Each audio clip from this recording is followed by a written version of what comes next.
Good evening बच्चों। कितना काम किया? जो होमवर्क दिया था हो गया सब?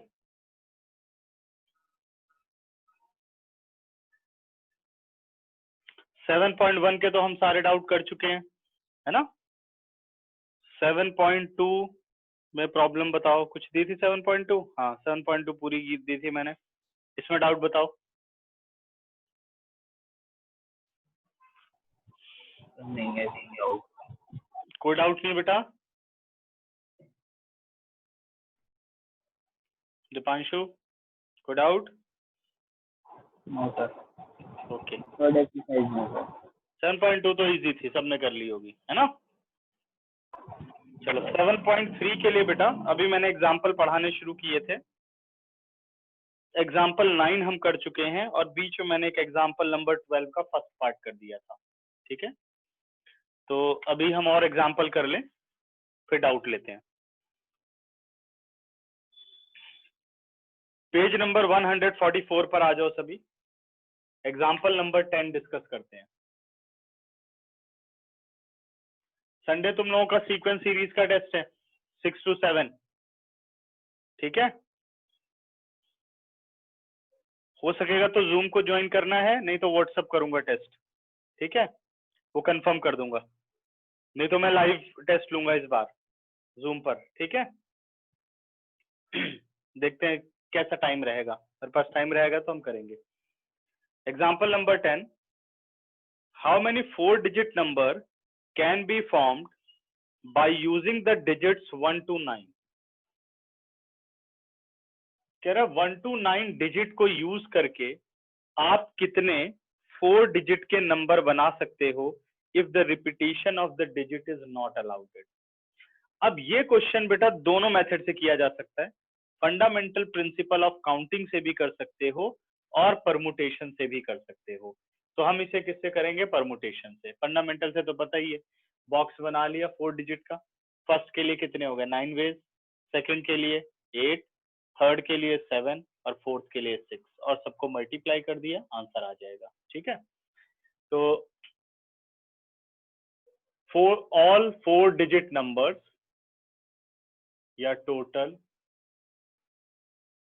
4 digits number is equal to, अब आप देखो तो यहाँ कोई रिस्ट्रिक्शन नहीं है, जीरो वगैरह थोड़ी दिया गया, सीधे कह रहा है 1 से 9 और कुछ नहीं बता रहा, कह रहा है 4 डिजिट का नंबर बन जाए, तो आप किसी भी बॉक्स में कोई भी नंबर रख सकते हो। तो टोटल अवेलेबल है बेटा 9, how many taken at a time या how many arranges at a time is 4। तो बन गया अपने पास 9p4। 9p4 को सॉल्व कर लेते हैं, which is 9 factorial, 9 minus 4 factorial, it is 9 factorial upon 5 factorial, ठीक है। 9 factorial upon 5 factorial को लिख सकते हो 9 into 8 into 7 into 6 into 5 factorial upon 5 factorial, this and that value cancel out, ठीक है। और बाकी इनको मल्टीप्लाई करो, आंसर आ जाएगा, ठीक है, हो जाएगा। कितना आ रहा है? 3024, 3024। इतने टोटल 4 डिजिट के नंबर बन सकते हैं, ठीक है। अच्छा अब मान लो इसी क्वेश्चन को ऐसे कह देता, तो परमुटेशन से कैसे करते? जैसे कह देता बेटे 0 to 9, ये अपनी तरफ से मैं क्वेश्चन ले रहा हूँ, 0 to 9 कह देता और कहता 4 डिजिट का आपको नंबर बनाना है, 0 to 9 है और 4 डिजिट का नंबर बनाना है, तो आप जरूर बॉक्स बनाओ। अब मैं इसमें आपको 2 मेथड करके दिखाऊंगा, एक, ठीक है, 4 बॉक्स बना दिए। तो अगर 0 आ गया तो रिस्ट्रिक्शन हो गई, जैसे हमने पिछले क्वेश्चन में किया था, भाई यहाँ 0 तो नहीं आ सकता, तो आपको ये देखना पड़ेगा कि सिर्फ इस बॉक्स को फिल करने के लिए टोटल कितने अवेलेबल हैं। तो टोटल अपने पास 0 to 9 मिला करके 10 होते हैं, अगर 0 को हटा दो तो कितने बच गए? 9, है ना। तो इस बॉक्स को फिल करने के लिए अपने पास हो गया 9p1, 9 में से कोई एक, ठीक है। अब एक यहां फिल हो जाएगा, बाकी के जो 3 बॉक्स बचे उनके लिए क्या करना होगा कि फिर से 0, 9 में से एक फिल हो गया, 8 बचे, फिर 0 को यूज कर लिया, 9 हो गए। उन 9 में से कोई भी नंबर इन 3 प्लेस पे आ जाए, कोई फर्क नहीं पड़ेगा, चाहे 0 ही क्यों ना आ जाए। तो अब अगला हो जाएगा 9p3। ठीक है, तो what is the total number? Possible numbers is equal to 9p1 into 9p3। अब इसे सिंप्लीफाई कर लो, आंसर तो 9p1 हो गया 9 फैक्टोरियल अपॉन 9 माइनस, इसे डायरेक्ट भी लिख सकते हैं बेटे, 9 into 9p3 9 factorial 9 minus 3 factorial, 9 factorial upon 8 factorial, 9 factorial upon 6 factorial, 9 into 8 ये 9 बच जाएगा, 9 इंटू 8 इंटू 7, और इसे कैलकुलेट कर लो, आंसर आ जाएगा। ठीक है, इसी का एक और मेथड, हमें 4 डिजिट का नंबर बनाना है बाय यूजिंग परमुटेशन, और नंबर ऑफ डिजिट्स हैं 0 to 9, ये आपको नंबर दे रखे हैं 0 to 9। तो हमने क्या किया, सबसे पहले हमने कर दिया, एक बेटा, possible numbers, total 10 how many taken at a time 4, total 10 how many taken at a time 4, आपने सारे नंबर बना दिए।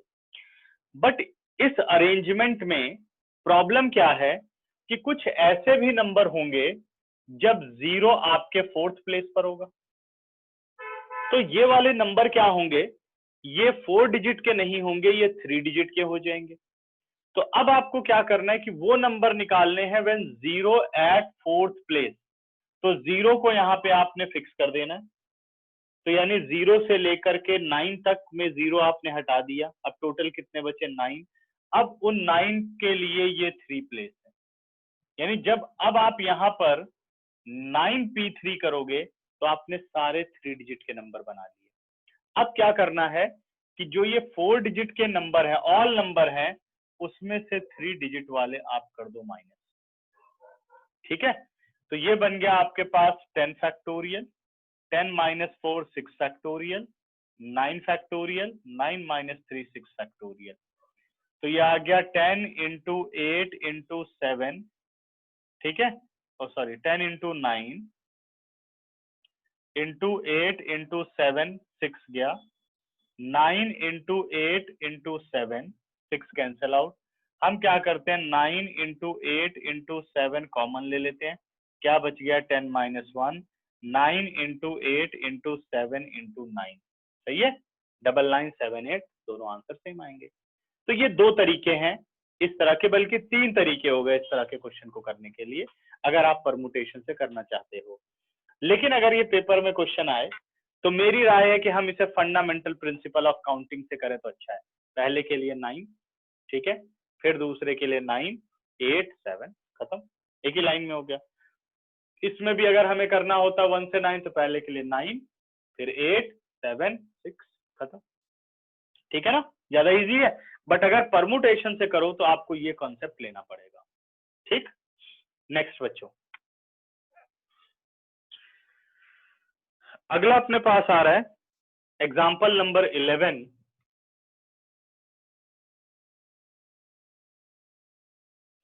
क्वेश्चन कह रहा है how many numbers lying between 100 and 1000, 100 and 1000 के बीच में कितने नंबर लाई करते हैं।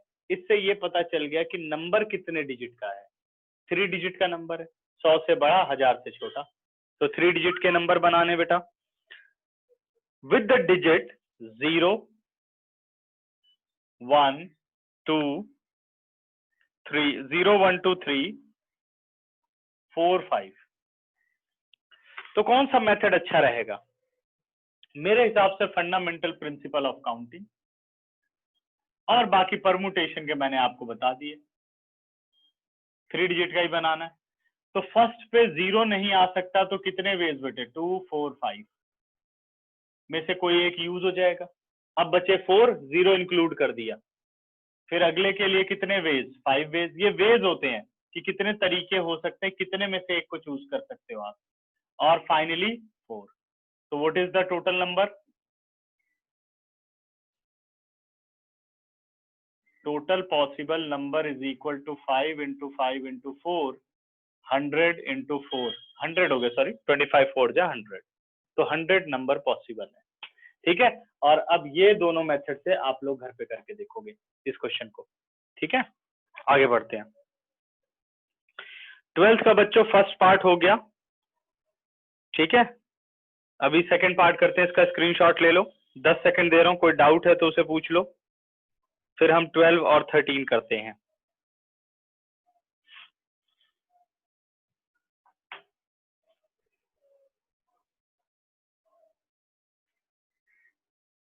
पूछिए बेटा अगर कोई दिक्कत है तो।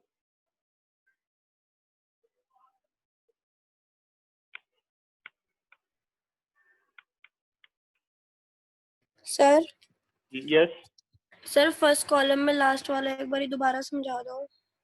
ये वाला। हाँ जी। देखो इसमें मैंने कहा कि अगर ये क्वेश्चन होता, नंबर 1 से 9 ना दिए जाते, 0 से 9 दिया जाता, अब आपको 4 डिजिट का नंबर बनाना है, तो ये चीज तो रिस्ट्रिक्टेड प्लेस हो गया ना 0 की वजह से, कि यहाँ 0 नहीं आ सकता।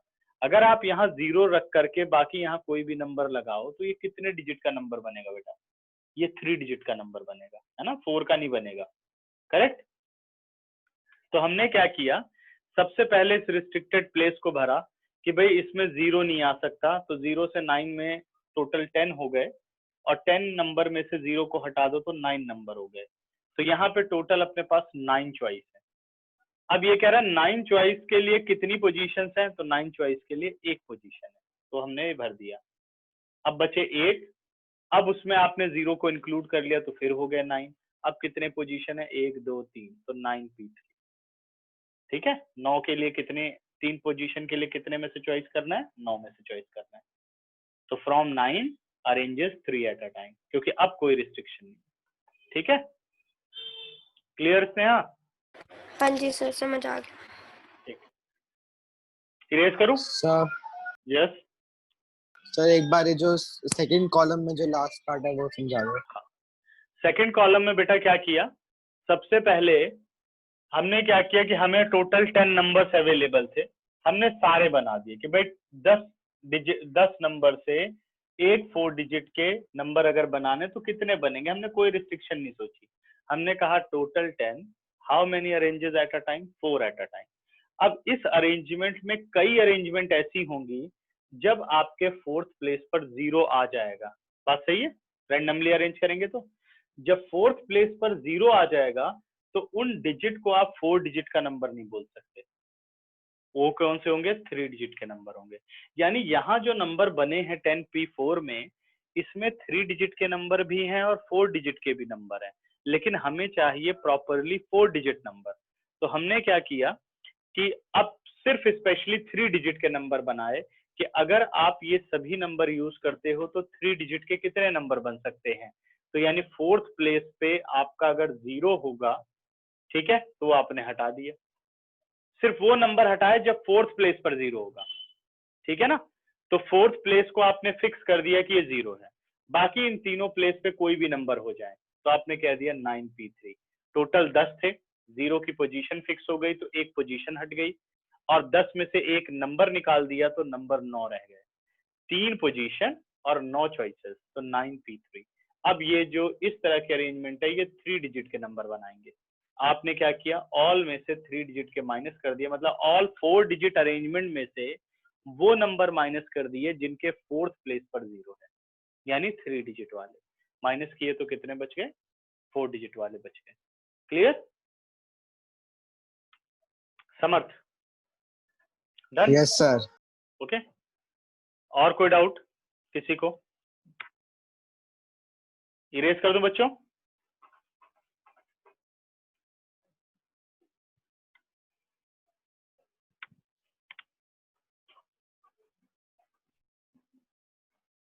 और सीक्वेंस सीरीज का टेस्ट सभी को देना है, ये नहीं कि गायब हो जाओ कि सर नेट नहीं चल रहा था, हमें याद नहीं रहा। सर कब है टेस्ट? Sunday 6 to 7। अगर कोई टाइम चेंज होगा तो मैं आपको मैसेज करूंगा, ठीक है? Okay sir.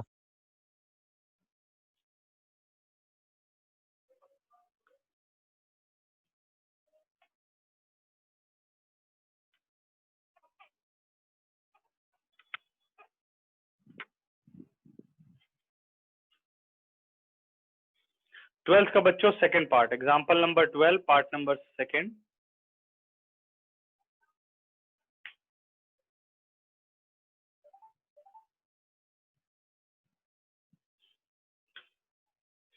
क्वेश्चन कह रहा है NP4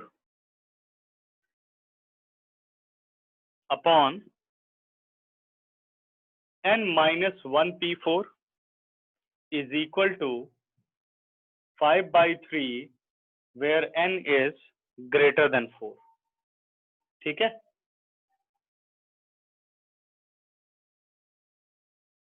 कोई बात नहीं दीपांशु, दोनों तैयार करो, ठीक है? अच्छा, अब n निकालने के लिए सबसे पहला काम क्या होगा? फैक्टोरियल को खत्म करना। पहले तो परमुटेशन से फैक्टोरियल में बदले इस सिंबल से, आ गया n फैक्टोरियल और n-4 फैक्टोरियल। नीचे आ गया बच्चों n-1 factorial, n-1 - 4 n-5 factorial is equal to 5/3। This implies n factorial n-4 factorial n-5 factorial upon n-1 factorial 5/3। ठीक है, अब देखिए कौन सी चीज किससे कट सकती है। अब ये चीज आपको सोचनी पड़ेगी कैसे हम कैलकुलेशन को इजी करें। अगर किसी ने गलती से ये सोच लिया कि मैं इस n और इस n-4 को कंपेयर करूंगा तो वही क्वेश्चन ये मुश्किल होना शुरू हो जाएगा, ठीक है ना? जबकि आपको ये दिख रहा है इसका अगला स्टेप ये है, तो समझ जाओ ये दोनों आपको कैलकुलेट करने। इसका अगला स्टेप बेटा ये वाला है, तो यानी इन दोनों के बीच में सॉल्यूशन बनेगा। समझ गए मेरी बात? जब आप ये फैक्टोरियल वाला कंसेप्ट अप्लाई करो तो सबसे पहले देखो कौन किसके साथ सॉल्व होगा, उसको उतना ही एक्सपेंड करना है, ठीक है? ये नहीं कि अब इसको इससे सोच लिया, 1 को 5 से सोच लिया तो बहुत सारे फैक्टर बन जाएंगे, ठीक है? तो हमें क्या करना है, n फैक्टोरियल और n-1, तो n फैक्टोरियल क्या हो गया n, अगला हो गया n-1 फैक्टोरियल, स्टॉप। n-4 और n-5 में से लार्जर कौन सा है? n-5। जो बड़ा होता है वही रिड्यूस होकर के छोटा बनेगा, 1 लेस होता जाएगा। अब n-4 को क्या लिख सकते हो? n-4 एक लेस हो गया तो n-5 factorial, okay, into n-5 factorial as it is whole upon n-1 factorial is equal to 5/3। n-5 factorial n-5 factorial n-1 factorial n-1 factorial cancel out. अब कर देते हैं क्रॉस मल्टीप्लाई। वैल्यू आ गई अपने पास 3n is equal to 5 into n-4। This implies 3n is equal to 5n-20। 3n minus 5n is equal to -20, minus 2n is equal to -20। This implies n is equal to 10, ठीक है?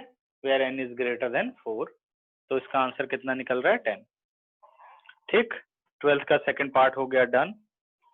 अब आ जाओ example number 13। Example number 13 में miss print है, अभी बता रहा हूँ क्या गड़बड़ है उसमें। क्वेश्चन कह रहा है फाइंड आर if 5 into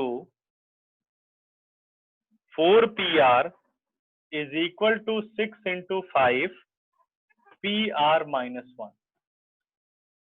इसे हमें सॉल्व करना है। 5 एज इट इज, 4PR को कह सकते हो 4 factorial upon 4 minus R factorial. 6 as it is 5 factorial 5 minus R plus 1 बन गया बेटे 5 minus R plus 1, 6 minus R factorial. ये बात सबको समझ में आ गई? 5 माइनस आर माइनस 1, जब ब्रैकेट खुला तो 5 माइनस आर प्लस 1 हो गया, तो 5 प्लस 1 6 और minus R as it is. ठीक, अब फैक्टोरियल वाली टर्म एक साथ कर दो, जैसे अपने पास आ गया 4 factorial upon 4 minus R factorial into 6 minus R factorial upon 5 factorial is equal to 6/5। ठीक है, 4 और 5 सॉल्व हो सकते हैं, 4 माइनस आर और 6 माइनस आर सॉल्व हो सकते हैं, तो 4 फैक्टोरियल स्मॉलर है एज इट इज रहा, 6 माइनस आर 4 माइनस आर से लार्जर है, तो पहला बना 6 माइनस आर, फिर 1 लेस हुआ तो 5 माइनस आर, फिर 1 लेस हुआ तो 4 माइनस आर फैक्टोरियल और whole upon 4 minus R factorial. 5 factorial को लिख सकते हो 5 और 1 लेस हुआ तो 4 factorial is equal to 6/5। 4 minus R और 4 minus R cancel out, 4 factorial और 4 फैक्टोरियल कैंसिल आउट, 5 और 5 cancel out. Okay, this implies 6 5 30 minus 6r minus 5r plus r square is equal to 6। अब वैल्यू आ गई अपने पास r square minus 11r plus 30 minus 6 0, r square minus 11r plus 24 is equal to 0। r square minus 11r plus 24 0, middle term breaking बेटा, r square minus 8r minus 3r plus 24 0, r is common r minus 8 minus 3 is common r minus 8, factor बन गया r minus 3 r minus 8 0, इधर r is equal to 3 और r is equal to 8। Correct. अब इसमें इसने दोनों answer दिए हुए हैं, जबकि आप n पे ध्यान दो तो n है 4 और 5, तो r कभी मोर देन नहीं हो सकता। ठीक है, जैसे आप देखो यहाँ आप 8 रख दो तो क्या ये सही होगा, 4 फैक्टोरियल और 4 माइनस 8 ये नेगेटिव हो जाएगा, तो because n is greater than equal to r, therefore r can not be 8 and r is equal to 3. This is the required solution. ठीक है, समझ में आ गया। तो इजी क्वेश्चन है, 6 सेकंड देता हूं, ध्यान से पढ़ लो, कोई डाउट है तो उसे क्लियर करो।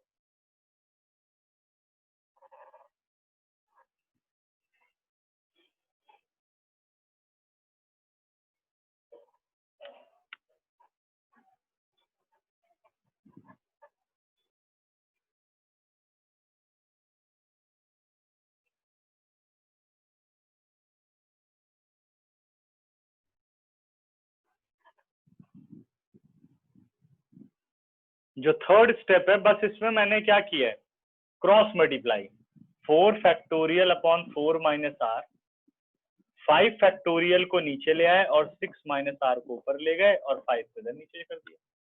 सारे फैक्टोरियल एक जगह अरेंज करोगे तभी उनके बीच में सॉल्यूशन बनेगा। अब 4 फैक्टोरियल और 5 फैक्टोरियल, 4 स्मॉलर, जब 5 को एक्सपेंड करोगे तब 4 मिलेगा, तो आप लिख सकते हो 5 इंटू 4 फैक्टोरियल। अगला इसी तरीके से 4 माइनस आर और 6 माइनस आर में रिलेशनशिप है, 6 minus R is larger than 4 minus R, 6 4 से बड़ा है, दोनों में से सेम क्वांटिटी सब्ट्रैक्ट हो रही है, तो बड़ा कौन सा हुआ, 6 माइनस आर, है ना। तो 6 माइनस आर को एक्सपेंड किया, 6 माइनस आर यानी n, फिर n माइनस 1 होता है, 6 माइनस आर माइनस 1 हो गया, 6 माइनस आर माइनस 1 हुआ तो कितना आ गया, 5 माइनस आर। फिर अगला हुआ बेटे 5 माइनस आर माइनस 1, तो कितना हो गया, 4 माइनस आर, और यहीं स्टॉप हो जाना है क्योंकि नीचे 4 माइनस आर फैक्टोरियल है, कैंसिल आउट किया, फिर सिंप्लीफाई कर दिया। ठीक है, क्लियर सदफ। सर मैंने एग्जाम्पल 12 में पूछा था। अच्छा मैंने कौन सा कर दिया 13? Okay okay. एग्जाम्पल 12 में सेकंड पार्ट में क्या किया, NP4 का कॉन्सेप्ट डाला, n factorial upon n minus 4 factorial. इसमें जब पुट किया तो क्या आ जाएगा, n फैक्टोरियल यानी n माइनस 1 और n माइनस r यानी n माइनस 1 माइनस 4, तो कितना बन गया n माइनस 5 फैक्टोरियल। अब ये हो गया आपका reverse reciprocal, n factorial upon n minus 4 multiply by n minus 5 upon n minus 1। n और n माइनस 1 में से रिलेटेड कौन सा है, n और n माइनस 1 रिलेटेड है, n माइनस 4 और n माइनस 5 रिलेटेड है। तो n को कैसे ब्रेक कर सकते हो, n अगला स्टेप n माइनस 1, तो इसको मत ब्रेक करो, ये दोनों साथ हो गए, ये कैंसिल आउट हो जाएगा। n माइनस 5 और n माइनस 4 में से लार्जर कौन सा है, n माइनस 4, क्योंकि n और n सेम है, स्मॉल क्वांटिटी सब्ट्रैक्ट हो रही है 4, तो आप इसको एक्सपेंड करोगे, n अगला n माइनस 1 यानी n minus 4 minus 1 n minus 5, ये और ये कट गया, ये और ये कैंसिल आउट, क्रॉस मल्टीप्लाई और n की वैल्यू। ठीक है, यस सर। बढ़िया अब आगे। तो ये आपका एग्जाम्पल 13 भी खत्म। अब आ जाते हैं example number 14, most important mark करो, पेपर में ये क्वेश्चन आता ही आता है।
ठीक है, क्या क्या सिलेबस है सदफ? सर पहले राउंड के सिलेबस में लीनियर इनइक्वालिटीज भी आ रहा है। अरे भाई तुम्हारे स्कूल वालों को क्या हो गया है, वो भी तो डिलीटेड है। Yes sir. सिलेबस पढ़ रहे हैं कि वैसे ही अपना कहानी सुनाए जा रहे हैं? हाँ नहीं सर। कोई बच्चा बोलता नहीं है कि भाई सर हमने तो सुना है कि सिलेबस डिलीट हो गया है? सर नहीं, कोई नहीं बोलता। उनका जो मन करता पढ़ाए जा रहे हैं। चैप्टर 6 तो डिलीटेड है।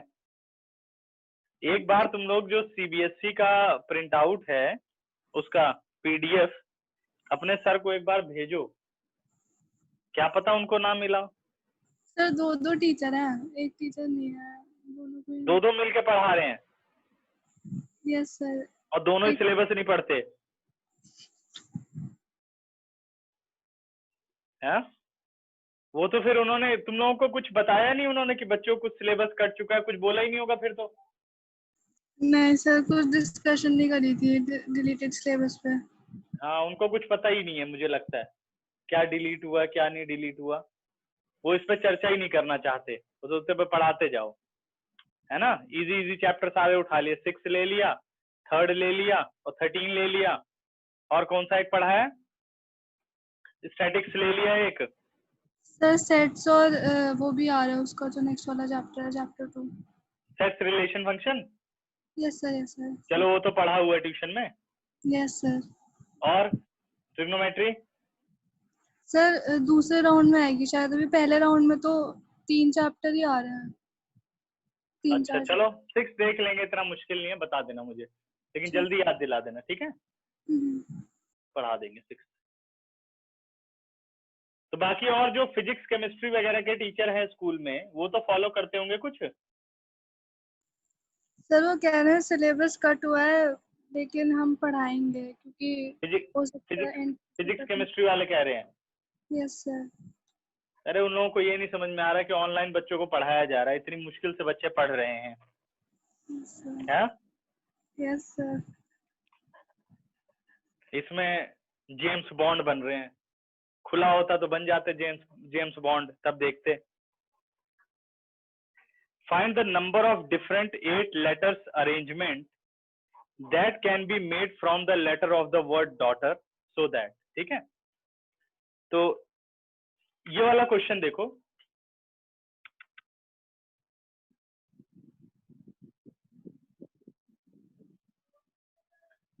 DAUGHTER, डॉटर वर्ड में इतने अल्फाबेट्स यूज हुए। Find the number of different 8 letters arrangement that can be made from the letter of the word daughter. कह रहा डॉटर के लेटर्स का इस्तेमाल करके आप कितनी अरेंजमेंट बना सकते हो।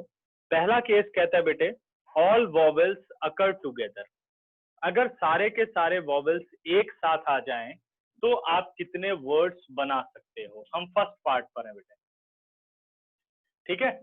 तो डॉटर वर्ड में आपको देखना होगा वॉवेल्स कौन कौन से हैं। ए ई आई नहीं है, AEIOU, तो अपने पास सिर्फ 3 वॉवेल्स हैं। कह रहा है जब आप वर्ड बनाओ तो ये वॉवेल्स साथ आने चाहिए। ठीक है, तो मैंने क्या मेथड बताया था, DAUE, इसे एक वर्ड मान लेना है, यानी एक अल्फाबेट मान लेना है। ठीक है, बाकी क्या बच गया, GHTR, 4 और 1 5, 5 और 3 8, सही है, यही 8 है। कह रहे जब आप इनको अरेंजमेंट करोगे नंबर ऑफ वर्ड्स फॉर्म्ड, तो हम क्या करते हैं बेटे, जिनको साथ रखना है उसे एक मानते हैं, 1 2 3 4 5 6। अब आप इस बॉक्स को नहीं देखोगे, पेपर में ये करने की जरूरत नहीं कि बॉक्स के अंदर क्या है अभी आपने नहीं देखना, अभी इसको आपको 1 मानना है। क्या सारे के सारे ऑब्जेक्ट डिस्टिंक्ट है या नॉट डिस्टिंक्ट है, तो हमने ये देखा all object are distinct. Distinct का मतलब सारे ऑब्जेक्ट अलग अलग हैं, डी अलग है, ये तो अलग ही माना जाएगा, GHTR, रिपीटेड कुछ नहीं है। तो यानी यहाँ आप क्या अरेंजमेंट करोगे, 6 अरेंजेस 6 एट अ टाइम। अब जहां पर भी आएगा ये साथ आएगा, लेकिन अब दूसरा, अब क्या करते हैं अगला स्टेप, हम बॉक्स के अंदर भी अरेंज करने के लिए जाते हैं। तो बॉक्स के अंदर हमने देखा 3 लेटर्स हैं AUE, 3 arranges 3 eight a time, लेकिन उससे पहले ये देख लो कि क्या ये सारे डिफरेंट है, तो हाँ AUE ये सब डिफरेंट है, तो यहां पर भी कॉन्सेप्ट लगेगा 3 arranges 3 eight a time. Okay, अब कर लेते हैं इसे सिंप्लीफाई।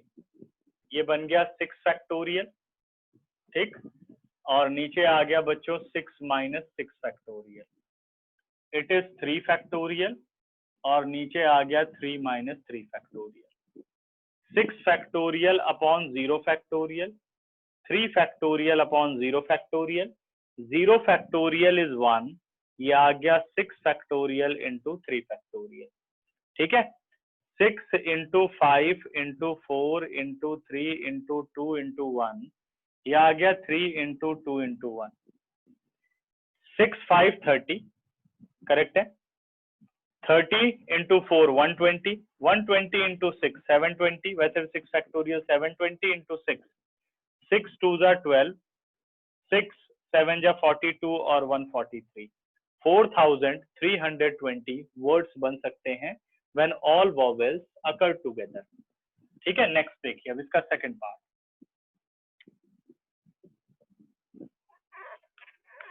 सेकंड पार्ट कह रहा है all vowels do not occur together, all vowels do not occur together। अब कैसे करोगे, ठीक है, all vowels do not occur together।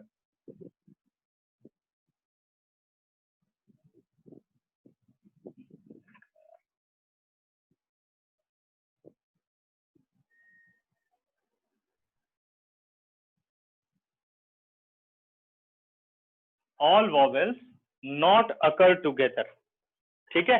तो क्या करना होगा, सबसे पहले टोटल अरेंजमेंट करनी होगी। भाई टोटल कितने वर्ड्स बन सकते हैं, देखिए 1 2 3 4 5 6 7 8, ठीक है, बनेंगे तो 8 अल्फाबेट्स के ही वर्ड, चाहे 7 हो तब भी। तो आपने टोटल बनाए, क्या सारे डिस्टिंक्ट है? यस, तो आपने कर दिया 8p8। ये हो गया ऑल। इसमें ऑल वॉवेल्स अकर टुगेदर भी आ गए, all vowels not occur together भी आ गए, और उसमें से आपने माइनस कर दिया ऑल वॉवेल्स अकर टुगेदर। मैंने ये चीज नहीं माइनस की क्योंकि ऐसे करने से थोड़ा कैलकुलेशन आसान हो जाएगी। आप चाहो तो 8p8 पूरा निकाल के इसे सब्ट्रैक्ट कर सकते हो, कोई फर्क नहीं पड़ेगा, ठीक है, बट मैं इस तरीके से करूंगा। ये आ गया बच्चों 8 फैक्टोरियल, लिख दूं सीधे, अगला तो 0 ही हो जाएगा, -6 फैक्टोरियल इंटू 3 फैक्टोरियल। अब देखो कैलकुलेशन क्या यूज करोगे, 8 into 7 into 6 factorial -6 factorial 3 into 2 into 1। इसका फायदा ये होगा कि 6 फैक्टोरियल कॉमन आ जाएगा, 8 7 56 हो जाएगा, 3 इंटू 2 6 हो जाएगा, 6 फैक्टोरियल हो गया 720, और ये हो गया बच्चों 50। 5 2s are 10, 5 7 35 और 1 36। तो 36,000 वर्ड्स ऐसे बनेंगे when all vowels not occur together। Clear? अगला क्वेश्चन, एग्जाम्पल नंबर 15, फिर अभी डिस्कस करूंगा प्रॉब्लम। कह रहे हैं how many ways 4 red 3 yellow and 2 green disc be arranged in a row if the disc of the same colour are indistinguishable. क्या कह रहा है, रेड कलर की 4, येलो कलर, एक मिनट बच्चों, तब तक आप इसे समझो, मैं जब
ठीक है। तो अब कह रहा है बेटा क्वेश्चन कि in how many ways can 4 red 3 yellow and 2 green disc green disc हो गई 2, कि हम इसे कैसे अरेंज करें। और जब हम इसे अरेंज करते हैं तो आप रेड और रेड डिस्क में ये नहीं बता सकते कि जैसे एक रेड उठा करके दूसरे रेड के साथ रिप्लेस कर दिया तो इनडिस्टिंग्विशेबल का मतलब कोई नई अरेंजमेंट आपको नहीं मिलेगी, ठीक है, वो अरेंजमेंट आपको सेम ही लगेगी, ठीक। तो यानी ये क्वेश्चन कौन सी कैटेगरी में चला गया, तो आप ध्यान दो, तो ये क्वेश्चन है when all objects are not distinct. भाई 4 रेड 3 येलो और 2 ग्रीन, और ये सेम है, आइडेंटिकल है, इनको आपस में बदलने पर जब ये अपनी पोजीशन को चेंज करते हैं तो कोई फर्क नहीं पड़ता। जैसे एप्पल वर्ड में पी अगर अपनी पोजीशन को खुद के साथ रिप्लेस करें तो वो कुछ चेंज नहीं देंगे, ठीक है। तो अब हमें निकालना बेटे नंबर ऑफ परमुटेशन।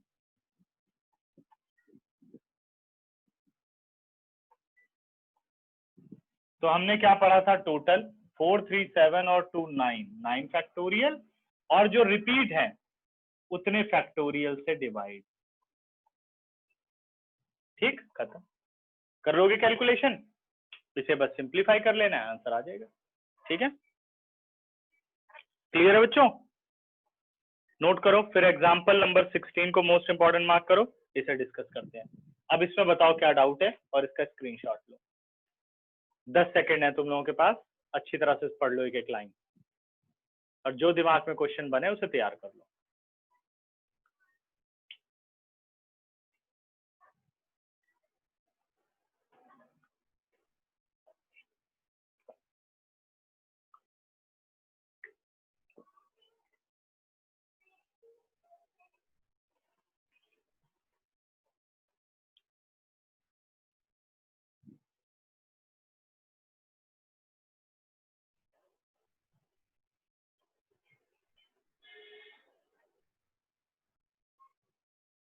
चलो बच्चों पूछो क्या प्रॉब्लम है।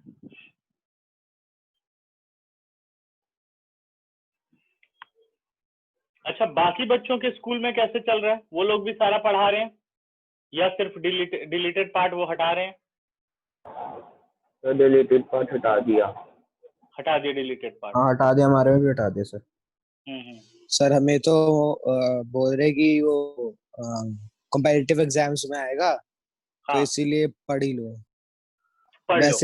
वैसे टेस्ट में नहीं ले रहे, पर अच्छा, वैसे पढ़ा रहे हैं नॉर्मली। वैसे पढ़ा रहे हैं, ठीक है, वो तो ठीक है, खैर वो गलत बात नहीं है। और एसडी में क्या चल रहा है सिद्धांत? सर डिलीटेड पार्ट नहीं पढ़ा रहे। नहीं पढ़ा रहे ना? नहीं पढ़ा रहे। टाइम इतना नहीं है, कैसे पढ़ाएंगे? अभी तो शुरू हुआ है 11th मेरे ख्याल से स्कूल में, और गवर्नमेंट स्कूल में तो अब जाके शुरू हुआ है, कहाँ से पढ़ा देंगे सारा?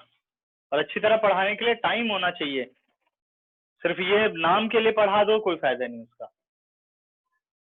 कि भाई हमने पढ़ा दिया, बहुत मेहनत हमने की है। हटा दूं बेटा इसे, इरेज कर रहा हूं बच्चों। इसमें तो ये होना चाहिए कि मिनिमम पढ़ाइए और बहुत अच्छा पढ़ाइए, क्योंकि कुछ भी हो ऑफलाइन से तो थोड़ा कम इफेक्टिव ये है थोड़ा सा, क्योंकि कम्युनिकेशन जब तक नहीं होगी बच्चे उतने अलर्ट, उनका दिमाग नहीं बनता।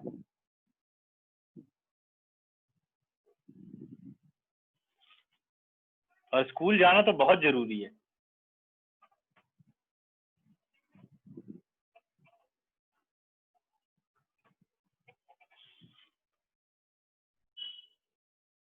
नेक्स्ट बेटा, एग्जाम्पल नंबर 16।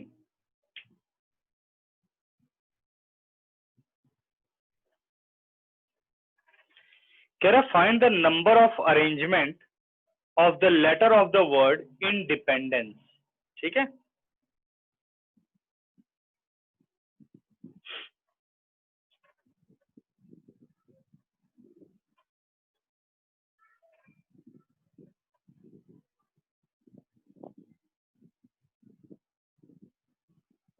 ठीक है,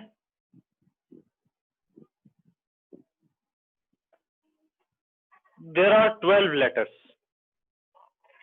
In how many of these arrangements? Part की बात बाद में आएगी। सबसे पहले इसने ये कहा कि टोटल कितने वर्ड्स बना सकते हो इंडिपेंडेंस का इस्तेमाल करके। ठीक है, तो बनाते पहले टोटल नंबर ऑफ वर्ड्स। तो सबसे पहले ये देखना होगा कि जिन ऑब्जेक्ट से आप अरेंजमेंट कर रहे हो वो सारे ऑब्जेक्ट डिस्टिंक्ट हैं या नॉन डिस्टिंक्ट हैं। तो हमें दिखा कि भाई यहाँ तो रिपीटेड ऑब्जेक्ट है, आई कितने टाइम्स है, आई तो सिंगल ही है, एन कितने टाइम्स है, 1 2 3 टाइम्स एन है, ई कितने टाइम्स है, 4 टाइम्स है, बस डी 2 टाइम्स है और कोई रिपीट नहीं हो रहा। मतलब ये पता चल गया all objects are not distinct वाली सिचुएशन है। तो क्या होता है बेटे 12 यानी टोटल, और डिनोमिनेटर में n कितने हो गए 1 2 3 फैक्टोरियल, d कितना हो गया इंटू 2 फैक्टोरियल, e बेटा 1 2 3 4 4 फैक्टोरियल, और n कितना आ गया, n कर चुके हैं शायद हम, ठीक है।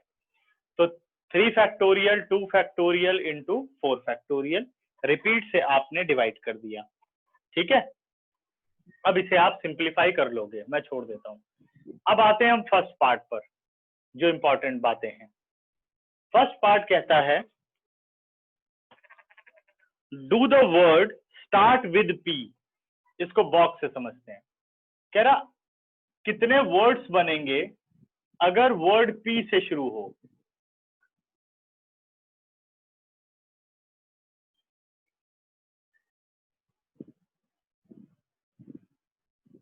ठीक है 12, पी को बेटा फिक्स कर देना है भाई, अब इसमें कोई चेंज नहीं हो सकता।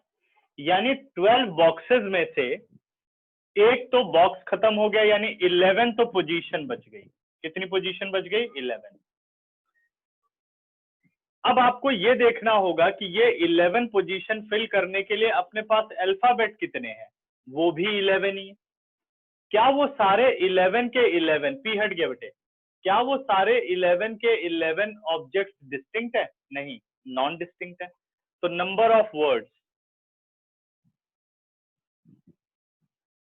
टोटल यानी 11 फैक्टोरियल अपॉन n बेटा 3 टाइम्स रिपीट, और n 3 टाइम्स रिपीट हो गया, 2 टाइम्स हमने किसे रिपीट लिया था,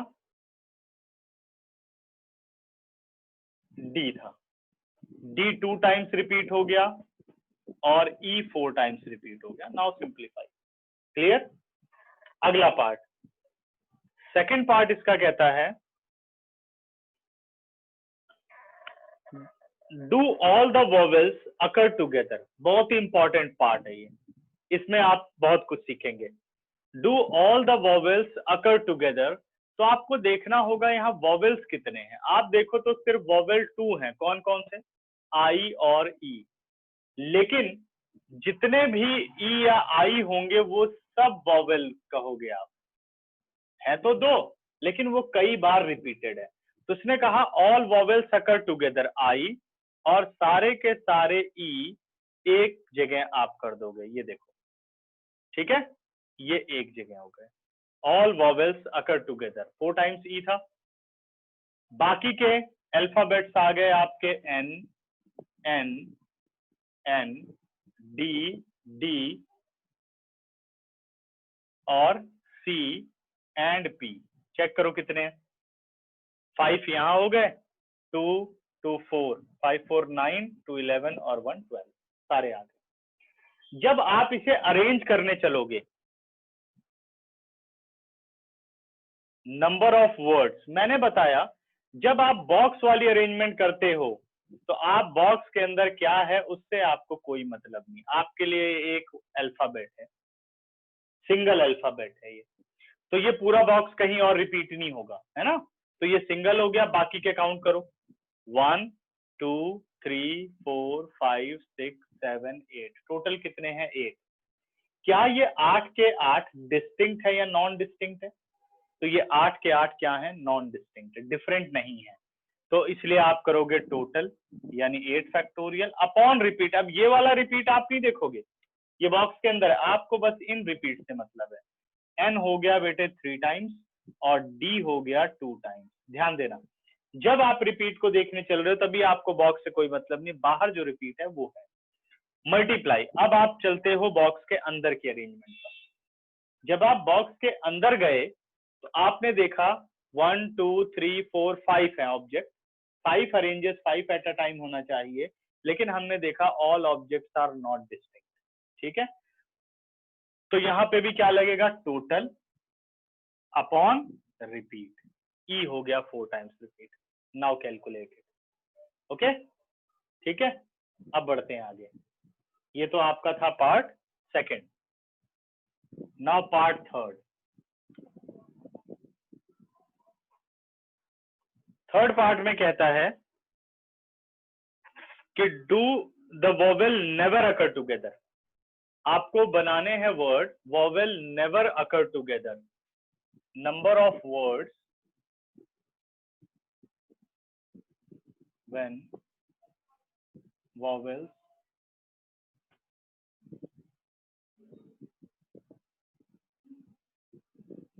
never occur together। तो देखो टोटल अरेंजमेंट ये रही, when vowels occur together ये अरेंजमेंट है। तो आपने क्या किया, टोटल में से यानी when vowels occur together और not occur together सारे आ रहे हैं, उसमें से हमने माइनस कर दिया when vowels occur together। Calculation करना तुम लोगों की जिम्मेदारी है। 5 factorial upon 4 factorial. Clear, third part खत्म। अब आते हैं फोर्थ पार्ट पर। फोर्थ पार्ट कहता है बेटे do the word begin with I and end with P. कह रहा है वर्ड आई से शुरू हो और पी पर खत्म हो जाए। ठीक है, तो यही यहां से आई से शुरू हो और पी पर खत्म हो जाए। Begin with I and end with P. I यहां फिक्स हो गया, पी यहां फिक्स हो गया। आई और पी फिक्स, बीच में अपने पास 10 ब्लैंक स्पेसेस हैं और अपने पास अल्फाबेट कितने अवेलेबल हैं, वो भी 10 अवेलेबल है। अब वो 10 के 10 जो अल्फाबेट हैं वो रिपीटेड है या नॉन रिपीटेड है। Number of words formed, all objects are not distinct, 10 factorial. N कितने टाइम्स है बेटा, 3 टाइम्स है, डी है 2 टाइम्स और ई है 4 टाइम्स। Simplify, correct. अब इसे हमें कर लेना है सॉल्व। ठीक है, डन। तो अब पूरी एक्सरसाइज 7.3 तुम लोगों के लिए प्रॉब्लम, इसको सॉल्व करना है। ठीक है, होमवर्क है। इसमें आप पूछो क्या क्या डाउट है। ये क्वेश्चन बहुत इंपॉर्टेंट क्वेश्चन है, ये भी पेपर में जरूर आता है।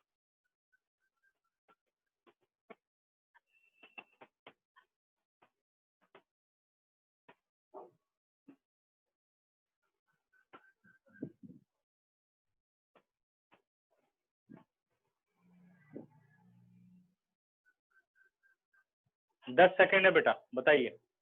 चलो पूछो अगर कोई डाउट बन रहा है तो दिमाग में।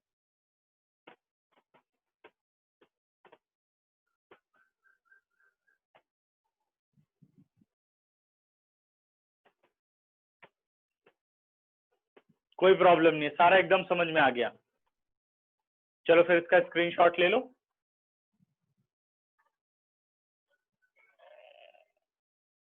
सर हाँ जी। सर आखिरी वाले में 10 क्यों लिया है, 12 क्यों नहीं लिया?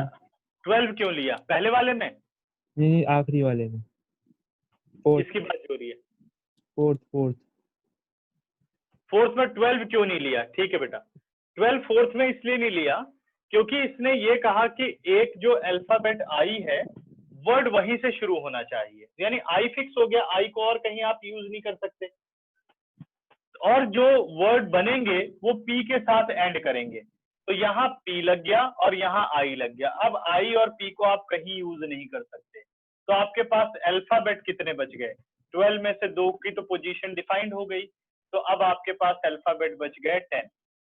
अब इन 10 को अरेंज करने के लिए 10 प्लेसेस भी हैं, लेकिन जब आपने देखा तो क्या देखा कि all objects are not distinct, सारे के सारे ऑब्जेक्ट अलग नहीं थे, 10 के 10। तो हमें कौन सा कॉन्सेप्ट लगाना पड़ता है? टोटल यानी 10 और जितने रिपीट हैं उससे डिवाइड कर दिया। क्लियर हो गई बात? Yes sir. ठीक है, डन। तो चलो इसमें कुछ 7.3 में कुछ होमवर्क दिया था? नहीं सर। अच्छा चलो फिर ये 7.3 खत्म करो। अब अगली क्लास में इसकी प्रॉब्लम्स हैं, कॉम्बिनेशन और फिर मिसलेनियस है। इसमें से तो कुछ नहीं कटा है, ठीक है, 7 चैप्टर में से। इसके बाद बस अब किसका किसका सिलेबस कंप्लीट हो गया 7 पढ़ने के बाद? फर्स्ट टर्म का हैंड रेज करो जरा। अगर मैं 7 खत्म कर दूं तो किसका सिलेबस खत्म हुआ है? एसडी का तो हो गया होगा शायद सिद्धांत। नहीं सर नहीं। कौन सा रहता है अभी? सर 10 चैप्टर बचा है और कॉनिकल सेक्शन। अच्छा अच्छा, स्ट्रेट लाइन बचा है, कॉनिक सेक्शन बचा है। Yes sir. कॉनिक सेक्शन उन्होंने पढ़ा दिया, आगे के 3 चैप्टर नहीं पढ़ाए क्या? नहीं सर, आधा पढ़ा है बस, मतलब वो सर्कल वाला ही पढ़ा है स्टार्टिंग का, फर्स्ट अच्छा, एक्सरसाइज तक। और उन्होंने पहले के चैप्टर नहीं पढ़ाए क्या? नहीं सर, वो बीच बीच में पढ़ा रहे हैं। ओ तभी तो। और टोटल मिला के 5 ही 6 पढ़ाए होंगे। Yes sir. तो इस बार मतलब अभी तक गवर्नमेंट का तो हो गया खत्म। गवर्नमेंट के पहले 6 आते थे, 7 आएंगे अब। और किसका खत्म हुआ? समर्थ।